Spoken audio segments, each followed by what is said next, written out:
In this video, I'll show you how to fix corrupt update files in Steam.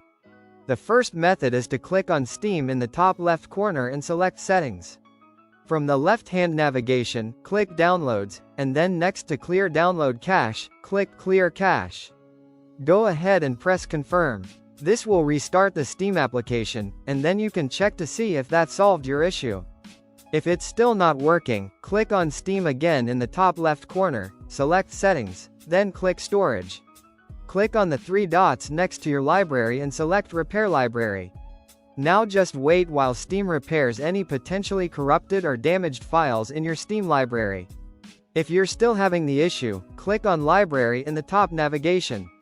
If the problem is with one game in particular, right-click on that game and select Properties. Click Installed Files, then at the bottom click Verify Integrity of Game Files. You'll need to wait until the process reaches 100%. Once that's complete, any corrupted game files should be repaired, and your issue should be fixed. If you found this video helpful, subscribe to our channel.